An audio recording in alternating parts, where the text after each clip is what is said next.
ইবনুল কাইয়িম রাহিমাহুল্লাহর একটা কোটেশন আছে, একটা উদ্ধৃতি আছে আল ফাওয়ায়েদ থেকে, ওটা আমি বলি, এটা আমার কাছে খুবই ভালো লাগে এবং আমার কাছে মনে হয় আপনাদের কাছেও ভালো লাগবে। উনি বলতেছেন যে পথিক, তুমি কোন পথে যাচ্ছ? এটা কোন পথ তুমি জানো? এটা কোন পথ? এটা হলো ওই পথ যে পথে হাঁটতে গিয়ে আদম আলাইহিস সালাম ক্লান্ত হয়ে গেছিলেন। এটা ওই পথ যে পথে হাঁটতে গিয়ে নূহ আলাইহিস সালাম কান্না করে দিয়েছিলেন। এটা ওই পথ যে পথে হাঁটতে গিয়ে ইব্রাহিমকে আগুনে ছুঁড়ে ফেলা হয়েছিল। এটা ওই পথ যেখানে হাত থেকে ইসমাইলকে শোয়ানো হয়েছিল জবেহ করার জন্য। এটা ওই পথ যেটার জন্য সস্তা দামে বিক্রি করে দেওয়া হয়েছিল ইউসুফ আলাইহিস সালামকে, কারাগারে থাকতে হয়েছিল থেকে কয়েক বছর।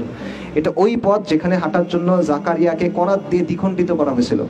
এটা ওই পথ যেখানে যাওয়ার জন্য জবেহ করা হয়েছিল সাইয়েদিনা ইয়াহইয়াকে। এটা ওই পথ যেখানে আইয়ুব আলাইহিস সালাম রোগে ভুগছিলেন। এটা ওই পথ যেখানে দাউদ আলাইহিস সালাম তার কান্না সব সীমা অতিক্রম করে চলে গেছিল। এটা ওই পথ যেখানে হাত থেকে ঈসা আলাইহিস সালাম নিঃসঙ্গ জীবনযাপন করতে হয়েছে। এবং এটা ওই পথ যেখানের জন্য রাসূলুল্লাহ সাল্লাল্লাহু আলাইহি ওয়াসাল্লামকে অসংখ্য কষ্ট সহ্য করতে হয়েছে। এটা ওই পথ। তো তুমি কোন পথে হাঁটতেছো? তুমি এখনো খেল তামাশার মধ্যে আছো। পথিক, তুমি কোন পথে যাচ্ছ? এটা হলো ইবনুল কাইয়িমের কথা। এইটা আপনাদের জন্য, আমারও আপনাদের জন্য কথা। আপনারা সিরিয়াসলি চিন্তা করেন। আমার কথা হয়তো বা আপনারা যেরকম এক্সপেক্ট করছেন ওরকম হয় নাই, বাট আমার মনে হয় এই জিনিসটা আপনাদের সবার, আমাদের সবার চিন্তা করা দরকার। আপনি আসলে এটার জন্য রেডি কিনা? এই কাজটা আপনার সামনে আছে। আল্লাহ আযজা ওয়া জাল্লা প্রতিশ্রুতি দিয়ে রাখছেন।